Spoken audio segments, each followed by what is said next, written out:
Fala, investidor, que é o Irmão Pobre, seja bem-vindo para mais um vídeo. Nesse vídeo, irmãos, terceiro ou quarto aporte, vou deixar aí no título qual é. Esse mês está sendo muito abençoado, então a gente tem, graças a Deus, dinheiro para aportar. E eu até recebi sempre estou recebendo comentário lá no Instagram, no TikTok e tal, que a galera fala, mas pobre tá conseguindo investir, ó. Educação financeira, irmãos. Eu mostro, dou dica aqui quase todos os dias. Aí a pessoa que não me conhece chega, mas tá falando que é pobre e tem dinheiro para investir, tem 2.000, 3.000 reais para investir. A questão é, no começo eu investi o quê? 200, tem aí tudo gravado aqui no YouTube. 300, 400 reais, o tanto que eu conseguia, porque você acostuma a guardar aquele dinheirinho todo mês e quando você tiver mais, quando você começa a prosperar, você tem mais dinheiro para investir, você não fica com medo de investir, você não vai querer gastar à toa, até você chegar na liberdade financeira. Então eu te convido a se inscrever e acompanhar alguém que está correndo nessa jornada. Aqui eu falo sobre educação financeira e investimentos quase todos os dias. E hoje a gente vai analisar aqui o Boletim Focus, que é a expectativa do mercado para inflação, IPCA, dólar e etc. Tá? Então, se você quiser usar a corretora que eu utilizo também, que é a Toro, que eu mostro aqui na prática como eu utilizo, tem no primeiro link na descrição. Semana passada saiu o resultado da reunião do Copom, do Banco Central, e eles aumentaram a taxa Selic para 14,25 e obviamente que o mercado já reagiu a isso, mas sempre analisando o Boletim Focus antes, a gente já sabia que ia subir. Então, não teve tanta mudança aí, o Ibovespa ou os indicadores de outros de investimento não teve muita reação nisso, porque a gente já sabia. A inflação vai terminar o ano em 5,65 em queda, tá? E pode ser que caia mais. E só para 2026, 4,50 podendo aumentar. A gente não sabe. Lembrando que o Boletim Focus é o que a gente está vendo agora. A gente não tem a visão lá do futuro. Tudo pode mudar, porque no Brasil a gente sabe como que funciona o negócio, né? Os políticos interferem demais aí na nossa economia, que acaba interferindo muito nos nossos investimentos, e a gente percebeu isso. Mas a longo prazo, ações, pagadores de dividendo, investimentos em geral vão valer muito a pena. O PIB 1,98 ano passado, não sei se foi de 3, me corrijam se eu estiver errado aí, mas agora a economia está desacelerando, então o mercado ele estima que vai cair isso e para 2026 que caia mais, 1,60. O câmbio de 5,95 que eles acham que vai terminar o ano. O dólar agora está de 5,75. Esses dias estava 5,69, se eu não me engano. Então tá caindo o dólar, mas não vamos ficar muito felizes aí, porque eu acho que um tempo o dólar só tende a subir. Fala que 2026 é o que eu imaginava mesmo, vai terminar o ano em 6 e a Selic em 15, no momento 14,25. Então tem mais reuniões ao longo desse ano. Eu não fiz aportes em ações semana passada, por quê? Porque eu prevejo que vai cair ainda mais ativos. Decidi deixar na minha reserva de oportunidades. Será que hoje a gente vai fazer isso também? Vamos analisar para 2026, 12,50. Então, o mercado ele já estima uma baixa lá para 2026. Não é difícil se programar, mas aportes semanais, igual eu faço para trazer conteúdo, ou aportes mensais que você pode fazer, você pelo menos está investindo aí, já está posicionado antes mesmo do mercado reagir a alguma movimentação do governo, da economia, do Banco Central. Então o Bitcoin hoje já está subindo de novo 2,84 e a gente percebeu há 5 dias atrás, 84. Mas mês passado chegou a 72 mil dólares, se eu não me engano. Aqui no Google mostra 79, mas caiu bem mais que isso, tá? Então quem comprou ali na baixa já fez um dinheirinho bom.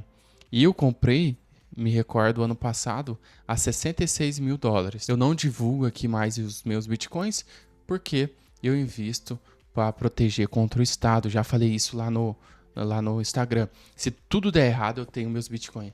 Tá? Agora tem pessoas que não, que investem como se fosse um investimento. Então valorizou, ele vende uma parte, investe aqui e tal. Eu fiz isso com minhas criptos, mas o Bitcoin eu já faço diferente. E fix 3.260 mil pontos, um pouquinho positivo. Nos últimos 5 dias valorizou também. No último mês deu uma boa valorizada. Nos últimos 6 meses está negativo. Então se a gente olhar a longo prazo, obviamente que é muito ligado com a taxa Selic. os fundos imobiliários. E o S&P 500, irmãos, que estava batendo até 6 mil pontos e muitas pessoas comentavam aqui nos meus vídeos, mandava mensagem falando que estava comprando lá fora e eu falava, ó, tá na maior alta já vista, pensa bem aí antes de comprar, mas muitos compraram. Mas vem taxação aí dia 2 de abril, eu já falei para vocês que o Donald Trump vai vir com taxa aqui pro Brasil.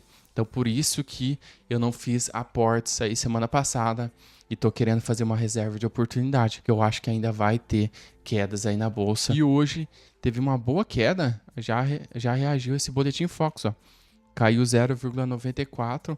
Os últimos 5 dias tinha valorizado, no último um mês valorizou bastante. Os últimos um ano tá positivo. Então se a gente olhar a longo prazo, aqui há 5 anos, sempre tá subindo aí a bolsa. Ah, mas a bolsa só andou de lado, mas não. A gente tem que comprar em momentos bons, igual eu faço aqui. Então por isso que hoje teve uma pequena queda nas ações, teve 0,37, bem pouco, bem irrisório, a carteira tá positiva e eu mandei R$500 aí para fazer mais um aporte. Toda segunda a gente faz um aporte, então já corre aqui se inscrever. E se quiser usar Toro, também tem um link aí na descrição que é a corretora que eu utilizo. Então vamos olhar aqui as nossas ações no momento, ó. Rentabilidade. Se a gente olhar aqui, o que dá pra gente comprar olhando o saldo, tanto que a gente tem investido. Vamos olhar aqui a diversificação como que tá. Tem a Caixa de Seguridade, que está em menor quantidade, e a Klabin. A Petrobras também estava numa pequena posição e quando caiu eu consegui aportar, tá vendo? Então, a menor posição da carteira é a Caixa de Seguridade. E até aqui no Investidor 10 está falando, ó, comprar? Sim. Será? Será que é a hora de comprar? Então vamos olhar aqui o meu preço teto e a Caixa de Seguridade. O meu preço teto é 13,85, querendo dividend yield de 7. Então ela está no valor de 14,95. Se eu comprar agora, o que acontece? Ela se valorizou nos últimos 12 meses? Sim. Mas o PL está muito alto ainda. O dividend yield é um dividend yield bom, mas a gente tem que olhar ao longo prazo. Então, vamos olhar aqui, ó, olhando o preço justo do ativo, de acordo com o Benjamin Graham, a gente vê que o preço justo é bem baixo, tá? De 11. E olhando também a fórmula do método Bazin, também o preço teto é 14,95. Um pouco acima do meu preço teto que eu fiz, lembrando que não é recomendação de investimento. Dividend yield médio nos últimos 7 anos, 7,66. O desse ano está de 9,10. Então, com a taxa Selic alta, a empresa ela tende a sofrer um pouco mais. Mas olhando a longo prazo, ó, 2021 pagou 2,93 e 2022 7,79. Então, 2021 entra na nossa conta também, ó. Olhando os últimos 5 anos, a média é de 7,76. Ainda não está no valor bom para a gente comprar, porque eu não posso analisar só o dividend yield desse ano. E teve muito tempo que o preço ficou bem abaixo do preço teto nosso. Olha isso, 8 e pouco, depois começou a valorizar. Então a gente tem que esperar o time certo para comprar, mesmo que a posição ainda esteja pequena. Paciência, irmãos, paciência. Comprei a 11,23, olha isso. Olha o tempo que eu estou segurando. Faz em torno de 2 anos que eu estou com a Caixa de Seguridade na carteira. Eu estou esperando, não tenho pressa. Uma hora vai cair, a gente tendo a reserva de oportunidade, eu compro. Por isso que é bom ter aqui na carteira. Vou recebendo dividendo, vai aumentando aqui minha rentabilidade. Quando tiver oportunidade, eu vou ir compro, né? Então uma variação de 33% positiva. A segunda opção aqui seria a Klabin, no preço de 3,83, meu preço médio, e o preço atual 3,86. Só que na hora que a gente foi calcular, eu percebi o quê? Como a Klabin é uma das maiores, uma das mais antigas da carteira, 3,50, querendo dividend yield de 6. Então, mesmo com essa queda, ainda está no precinho um pouquinho esticado, ó, o PL muito alto, PSOBP de 3,60, normal, uma empresa nesse nível. O dividend yield desse ano está de 6,39. Se eu fosse ver só esse ano, eu já poderia comprar. Mas, obviamente, que também a gente tem que olhar os dividendos ao longo prazo. Olhando o preço justo do Benjamin Graham, 2,70. Então, upside negativo. Método Bazin também. Tudo indica que a gente não pode comprar agora. 3,10 upside também negativo. Olhando ao longo prazo, a gente vê um dividend yield médio dos últimos 5 anos de 4,23. Muito baixo, né? Se a gente olhar aqui. Só que o dividend yield atual desse ano está de 6,39. Muitos investidores só olham desse ano. Nos últimos 10 anos, então, a gente vê uma média em torno de 6%. Tá? Ainda teve anos aqui em 2020, 0,08, pagou muito pouco. E 2021, 1,46. provavelmente por conta da pandemia. Então eu vou esperar cair para 3,50. Ah, mas irmão, você vai perder o preço de agora. Cara, paciência. Não tenho pressa, tá? Porque eu prevejo que vai cair algumas ações. É difícil saber? É difícil saber. Mas a gente deixa o dinheiro paradinho aí. Já tô com uma rentabilidade de 19,59 e receber um dividendo. Então vou receber um dividendo. Então hoje eu poderia comprar a Unipar, mas eu não vou comprar por quê? Porque ela tá numa posição muito grande na carteira, tá vendo? Uma tá descontado, mas já tá com uma posição grande. Outro não tá descontado, mas tá com uma posição pequena. Então a gente vai analisando isso, não é só comprar, comprar, comprar. Tesouro, aí a gente vem aqui, ó, em resgate. Resgate, Tesouro Selic 2028. Selic 2028, investir. Vamos vir aqui, ó, a gente coloca o valor que a gente tem, aí ele vai calcular o preço, o valor aproximado, o valor arredondado conforme o preço unitário do investimento.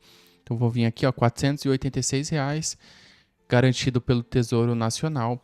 A liquidez é diária. Então, o que acontece? Se começar a cair a bolsa aí, ou meus ativos, né? Não estou falando da bolsa toda, às vezes a bolsa não está caindo, mas Klabin cai. Então, abaixo do meu preço teto, 3,50 já vou e consigo comprar. Imposto de renda regressivo e o IOF a partir de 30 dias já é isento. Então, vou voltar aqui, ó, continuar para a revisão. Total investido, R$ 486. A rentabilidade Selic, então o Selic está 14,25 mais 0,05 está rendendo bastante, né? Mas o meu objetivo é deixar esse dinheiro para não perder para a inflação aí parado. Enquanto tiver alguma oportunidade nas minhas ações, eu vou e compro. Então, confirmar investimento, ordem enviada com sucesso, você pode acompanhar. Ou então ficou aqui, ó, lançamentos futuros, R$ 486,96 e na conta corrente aparece o valor que eu tinha. Tá, então, patrimônio atualizado, 54.957. Então, não tem taxa nenhuma se quiser usar a corretora da Toro. E se você também usa o Santander, corre aqui no primeiro link da descrição e faça sua conta gratuita. Mais um aporte aqui na reserva de oportunidade. E com o tempo eu percebi que vale mais a pena fazer isso do que ficar comprando todo momento ações sem esperar o momento certo, tá? Comprar sempre abaixo do preço teto. Por quê? O maior erro do iniciante é o quê? Comprar boas ações, então isso é válido, porém a preço muito esticado. Eu calculo o preço teto de acordo com o que a empresa me remunera, não de acordo com o que ela vai fazer de lucro. Eu não calculo aí o valuation da empresa, eu deixo isso aí para os profissionais e para os especuladores. Então, se você é novo aqui no meu canal, já corre aqui se inscrever, já deixa o comentário aí para engajar meu vídeo, se você já aportou esse mês ou não. Muito obrigado por assistir até aqui. Fui!